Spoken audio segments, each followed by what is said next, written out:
Es Camila Perochena, que es historiadora, docente de la Universidad Torcuato Di Tella, autora del libro Cristina y la historia.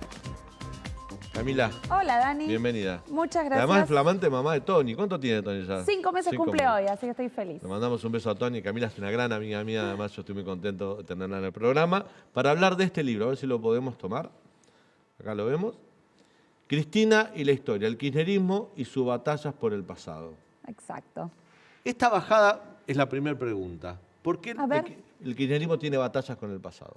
Porque así como el kirchnerismo tiene batallas con el presente, y en el presente vos viste que Cristina siempre ha marcado una diferencia muy grande entre un nosotros y un ellos. Es decir, ha establecido relaciones bien antagónicas y de confrontación con sus opositores, ya sean partidos políticos, medios de comunicación, poder judicial. Y así como tiene esas relaciones antagónicas en el presente, esas batallas también las rastrea en el pasado. Es decir, cómo ese nosotros y ellos se pueden ver en la historia argentina. Entonces, así como hay batallas por el presente, Cristina también busca abrir batallas en el pasado y rastrear esos antagonismos en los 200 años de historia. Entonces, por ejemplo, ella va a ver, bueno, el Poder Judicial, los medios de comunicación, ¿qué hicieron durante los golpes de Estado? Entonces, asocia a los opositores con los momentos con los que busca establecer una ruptura, o a los sectores agroexportadores con el momento del centenario, que lo caracteriza como un momento antidemocrático. Entonces, cuando yo digo el kirchnerismo y sus batallas por el pasado es porque Cristina intenta construir, moldear la historia, moldear el pasado y abrir una batalla en ese campo, así como busca abrir una batalla en el presente. Es decir, esa radicalización política del presente la rastrea también en el pasado, donde también ve o piensa ese pasado de una forma radicalizada. Ahora, pero cuando Cristina habla del presente, mucho se habla del relato kirchnerista, donde condimenta mucha sal y pimienta para darle una mirada muy sui generis. ¿Hace lo mismo con la historia? ¿Le hace una interpretación muy particular? A ver, no es que sea una interpretación muy particular, es una interpretación que ella retoma del revisionismo histórico. El revisionismo histórico es una tradición historiográfica de la década del 30 y de la década del 60. Cristina retoma varias ideas, representaciones de esa tradición historiográfica del revisionismo histórico, y lo que ella dice es que va a mostrar una verdadera historia que durante 200 años fue una historia ocultada.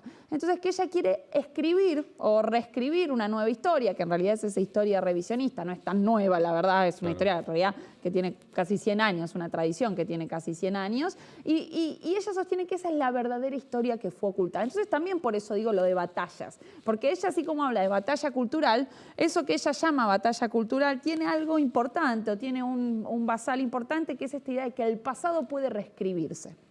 Cristina, vos hablaste de 200 años, ¿no? Sí. Que se rememora 200 años.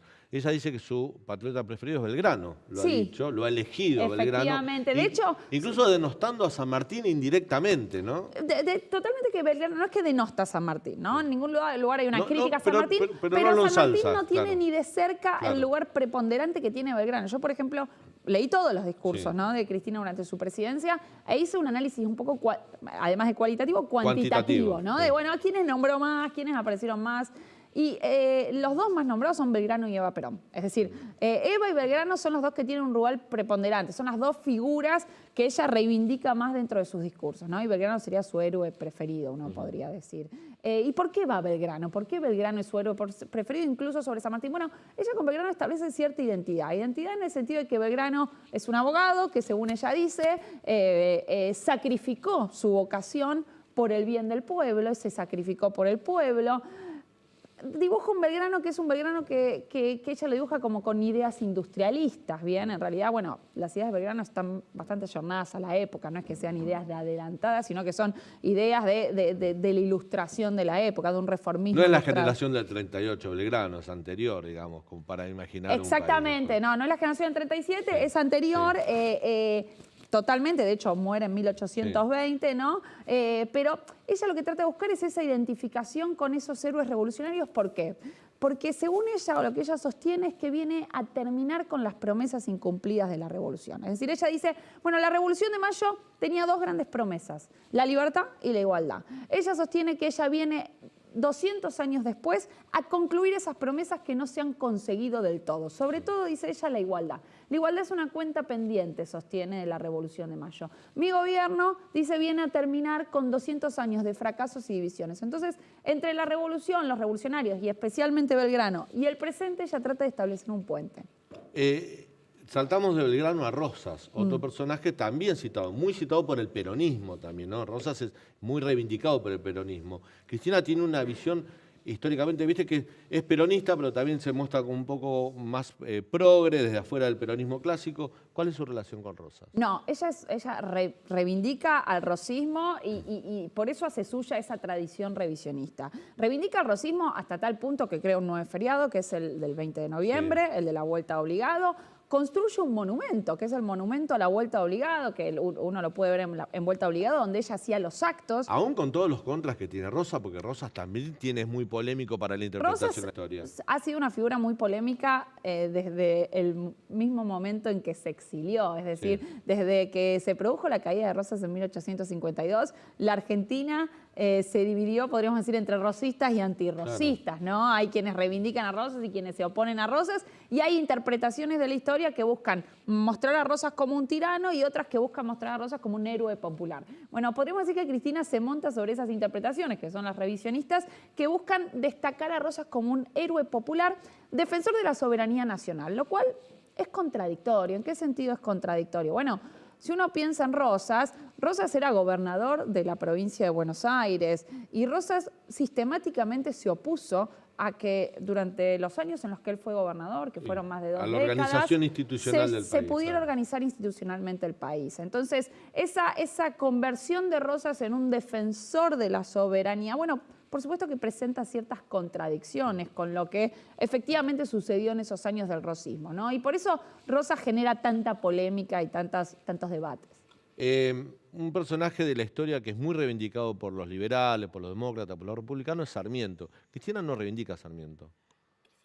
Yo no diría que no reivindica, tiene una relación ambigua e incómoda con Sarmiento. Es decir, ella busca, por ejemplo, si uno iba al Museo del Bicentenario, que fue un museo que construyó el kirchnerismo, en el que Cristina intervino directamente en los guiones, es decir, el propio director del museo me ha dicho, bueno, los guiones pasaban por Secretaría General de la Presidencia y los miraba Cristina. Bueno, en esos guiones uno podía encontrar que Belgrano, por un lado, era pintado como un asesino de gauchos, ¿no? Y que al mismo tiempo, Sarmiento, era pintado como un asesino de gauchos y que al mismo tiempo se buscaba reivindicar el rol que Sarmiento tuvo en la educación pública, ¿no? Entonces, con Sarmiento estaba esta cosa ambigua, ¿no? De hecho, por ejemplo, yo me acuerdo que ahí en el Museo del Bicentenario se ponía un mueble de Sarmiento y se buscaba destacar cómo ese mueble mostraba las preferencias francesas que tenía Sarmiento, entonces un poco mostrándolo medio antinacional, ¿no? Entonces estaba esta cosa ambigua de criticar a Sarmiento por su carácter antipopular, bien, lo que se podía ver en el museo, pero al mismo tiempo no podías no reivindicar algo clave de Sarmiento, que era la educación pública. Entonces yo creo que Sarmiento era uno de esos personajes que le generaba ciertas incomodidades. Ahí le paso la pregunta a Leandro, pero quiero hablar después de la relación de Cristina con un hecho histórico que se cumplieron 40 años ahora, como fue la Guerra de Malvinas, que hay mucho para contar ahí de Cristina. Totalmente, y que a vos te va a interesar. Mira, en términos políticos, el futuro que propone Cristina es un futuro nostálgico, es decir, es un regreso a la era dorada del kirchnerismo, le hace desde 2003 a 2011, y por eso ella es una figura ineludible de su espacio. A ver, hoy no está claro qué futuro propone, pero uno podría decir que sin duda hay una mirada, no sé si nostálgico, pero sí de considerar a ese momento, 2003, 2015, diría incluso, un momento de restauración, un momento a donde habría que volver. Entonces sí, uno podría decir que hay una mirada de futuro ahí, porque en algún punto ese momento era visto un poco como el fin de la historia, como el momento de redención del pueblo, ¿no? Porque hay una idea de que a partir que luego de 200 años el pueblo logró ser redimido durante el kirchnerismo, ¿no? Entonces esa idea de futuro yo creo que sí puede implicar una vuelta a ese momento de redención que ella identifica con su gobierno y el de Néstor Kirchner. Muchos interpretan, y con buen criterio, que gran parte de la recuperación de la democracia en la Argentina, sin condicionamientos, como ha sucedido en Chile, en Brasil, hasta en Uruguay, recuperar una democracia plena, sin condicionamiento de la dictadura militar que se iba, es por la derrota de la Junta Militar en la Guerra de Malvinas. Efectivamente. ¿Qué relación tiene Cristina con ese hecho histórico? Bueno, la guerra de Malvinas siempre representa un desafío para la memoria de cualquier presidente que haya venido después de la guerra, ¿no? Y representa un desafío porque, como vos decís, en primer lugar es una guerra que fue declarada por un gobierno ilegítimo y de facto dictatorial. Es una guerra en la cual pelearon jóvenes conscriptos junto a militares, miembros de las Fuerzas Armadas, que acá en el territorio habían violado derechos humanos, ¿no? Entonces eso genera todo un dilema sobre cómo miramos a estos, ¿los vemos como héroes? ¿Los vemos como militares que violaron derechos humanos? ¿Cómo los recordamos? ¿No? Y al mismo tiempo es una guerra cuya derrota tuvo un resultado positivo, como vos decías, que era permitir una transición democrática casi sin condicionamientos. Prácticamente sin condicionamientos por parte de los militares. ¿Bien? Entonces, eso representa un problema, ¿no? ¿Qué hacemos? ¿Reivindicamos la guerra de Malvinas a pesar de haber sido declarada por una guerra dictatorial? ¿Reivindicamos a todos aquellos que pelearon allí? Bueno, Néstor Kirchner y Cristina Kirchner tuvieron diferentes miradas sobre la guerra de Malvinas, ¿no? Si uno mira a Néstor Kirchner sostenía que la guerra de Malvinas era una gesta que debía ser recordada y que todos aquellos que pelearon allí sin distinciones... Perdón que te interrumpa, también tiene que ver dónde hacían política ellos, que es la provincia de Santa Cruz, Totalmente. donde la familia militar electoralmente tenía un peso significativo. Totalmente, y justamente una de las cosas que decía Néstor Kirchner, todos tienen que ser recordados sin miramientos, sin distinciones. Cristina Kirchner esto le generaba evidentemente algunas incomodidades, ¿no? Entonces había un discurso más apegado a la cuestión de los derechos humanos en Malvinas, pero al mismo tiempo no podía dejar de tener un discurso malvinero que reivindicara la causa. Entonces, ¿qué hace Malvinas? ¿Qué hace Cristina con Malvinas? Bueno, cuando ella construye el Museo de Malvinas, que está actualmente en la ex-ESMA, allí uno puede ver que lo que trata de hacer es contar una larga historia de Malvinas, es decir, diluir los dilemas que plantea la guerra de Malvinas, que son dilemas muy difíciles de resolver, ¿bien?, en una larga historia de nacionalismo y de enfrentamiento entre la Argentina y los ingleses, ¿no? Entonces, en ese museo, que se inicia bien atrás en el tiempo, se inicia en 1833, incluso se inicia antes, se inicia con las invasiones inglesas, es decir, se empieza a rastrear el tema Malvinas desde 1806-1807. Lo que se trata de mostrar es un poco una visión que uno podría en algún punto decir es una visión revisionista de la historia argentina, bien, donde siempre ha habido un enfrentamiento entre los intereses ingleses y la nación, y de esa manera, en esa larga historia, se diluyen estos problemas o estos dilemas que plantea la guerra. La guerra está presente en el museo, sí está presente en el último piso, pero es como una etapa más de esa larga lucha entre argentinos e ingleses, uno podría decir. Ahora bien, en ese espacio que es el de la guerra, sí aparece esta distinción que no hacía Néstor Kirchner entre aquellos que violaron... Claro, de hecho te iba a decir que en el Museo de Malvinas, el primer muerto argentino que hubo en Malvinas fue el capitán Giaquino. Exacto. Como el capitán Giaquino había sido acusado de pertenecer al grupo de tareas en Mar del Plata, no está reivindicado en el Museo de Malvinas. No, de hecho lo que hay es una... Muy por encima. No, pero lo que dice es básicamente te cuenta las dos historias. No, te dice que Giaquino fue el primer caído, pero que fue acusado de haber, y no me acuerdo si sentenciado, sentenciado no, obviamente. Fue acusado de haber pertenecido al grupo de tareas. Exacto. Entonces, uno ahí puede encontrar esas explicaciones o esas salvedades que en el discurso de Néstor Kirchner no aparecían. Tu libro a mí ya me parece súper interesante, Camila, ¿no? Porque es un libro de historia, pero desde la mirada o de la relación que tiene Cristina con la historia. Te saco de las empatías de Cristina. Vamos a algunos adversarios. Uno podría decir, ¿con quién se identifica Cristina que no tenga nada que ver con el peronismo, con el populismo, con lo que uno identifica que puede ser Cristina Kirchner? ¿Con un Alfonsín, con un Ilia, con un Frondizi? A ver, no, si uno piensa en presidentes con los que se identifica, sin duda es Irigoyen y Perón. Y Irigoyen no en tanto radical, sino Irigoyen en tanto antecedente del peronismo. Es decir, hay una afiliación muy clara. Partido Nacional y Popular. Exacto, lo que ella dice es... o lo que rescata es el momento en el que el radicalismo fue nacional y popular. Entonces, se identifica con un costado más populista del irigoyenismo, con una visión del país que tenía Irigoyen, con una visión más unanimista que podía tener el irigoyenismo. Entonces, claramente esas son afiliaciones, ¿no? Si pensamos en presidentes, ¿no? Porque si no, bueno, Belgrano, Rosas, no. Pero si pensamos en presidentes es Irigoyen y Perón. Y en Alfonsín hay una reivindicación, está Alfonsín presente. Fue contemporáneo, ¿no?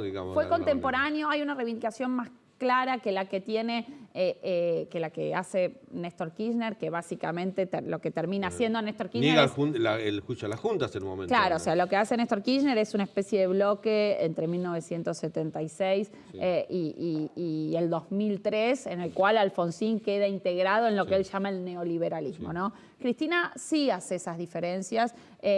Ahora bien, si bien hay una reivindicación de la persona de Alfonsín, no necesariamente de la tradición política alfonsinista relacionada con el pluralismo, uno podría decir, ¿no? Con una reivindicación de la democracia de tipo liberal, ni tampoco con la idea de los derechos humanos que tenía el alfonsinismo. Es decir, hay una reivindicación de Alfonsín como persona, como figura, no así de las formas que Alfonsín tenía de pensar la democracia y de pensar los derechos humanos, ¿no? El kirchnerismo piensa la democracia y los derechos humanos de una forma opuesta al alfonsinismo en ese sentido. Leandro. ¿Le enviaste un ejemplar? Le envío un ejemplar. ¿Y tuviste feedback? No, por ahora no. ¿Cómo te imaginas su mirada sobre tu libro? Es que no sé, porque mi libro trata de ser un libro, es un libro que sale de una tesis de doctorado, es un libro académico. Es un libro que escribí y lo adapté después de la tesis de doctorado, pero nació de una investigación académica, por lo cual no es un libro que esté emitiendo juicios de valor permanentemente. Y no busca hacer eso. Bien, no busca hacer un juicio de valor, sino que busca hacer un análisis. Entonces, yo en ese sentido creo que puede algunas cosas molestarle, porque pueden ser maneras distintas a las que ella siente que ella interpretaría el pasado, pero no creo que le moleste. No sé, la verdad no tengo idea. Los Kirchner, digamos, esto es algo hiperconocido, no es que han tenido durante la dictadura militar una actuación en favor de los derechos humanos, ni presentaron habeas corpus, eran abogados, como hicieron, qué sé yo, Alfredo Bravo, se me ocurre Simón Lázara, García Fernández Mejía, muchísimos dirigentes de derechos humanos.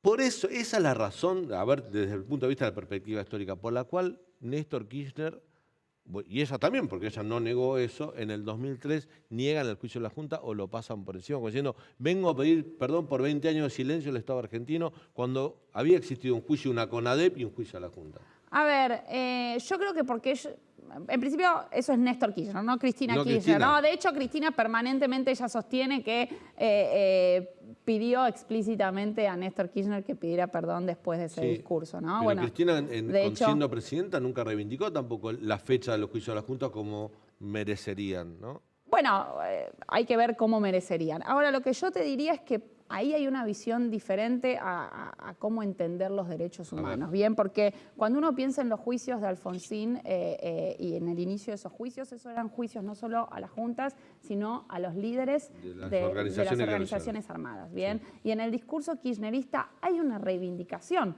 de la militancia juvenil setentista, ¿bien? Y hay una reivindicación de esa juventud maravillosa, entre comillas, como se le ha dicho. Entonces, reivindicar el juicio a las juntas o reivindicar el rol de Alfonsín ahí implicaría reivindicar algo que Cristina ha criticado mucho públicamente, que es lo que se ha dado en llamar, eso se podría discutir, la teoría de los dos demonios. Claro. Bien, entonces, como Cristina Kirchner se opone a esa visión, no solo no han reivindicado eso, cambiaron el prólogo del Nunca Más. Claro. Bien, el prólogo del Nunca Más de Alfonsín del 84, de la CONADEP, claro. Fue cambiado en el 2006 durante el gobierno de Néstor Kirchner. Bien, entonces hay una crítica muy fuerte a la manera, por eso digo, no es que lo niegan, sino que hay una crítica directa a la forma en que entienden los derechos humanos y lo entendió el alfonsinismo. Camila, hiciste una investigación para tu libro, sí. Cristina y la historia.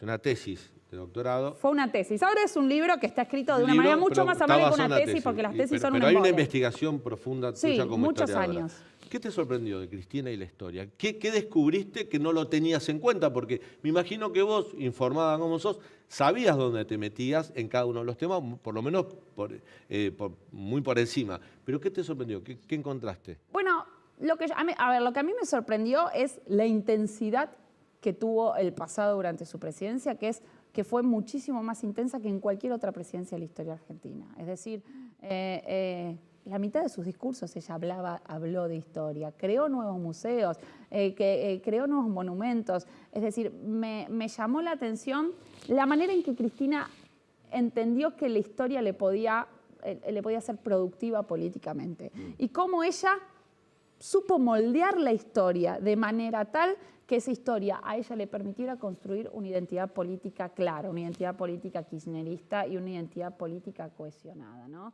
Entonces, a mí me parece que lo que más me sorprendió, bueno, lo fui viendo a medida que iba leyendo y que iba estudiando el tema, es eso, ¿no?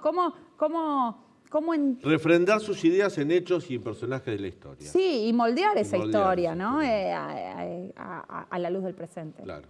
Camila, gracias. Por favor. Lo voy a recomendar de vuelta. Camila Perochena escribió Cristina y la historia. A ver si le hacemos una toma. Este me lo quedo yo, así que Obvio. lo pueden adquirir en cualquier librería. Gran libro de una gran historiadora como es Camila. Gracias, Muchas gracias, Cami. Dani.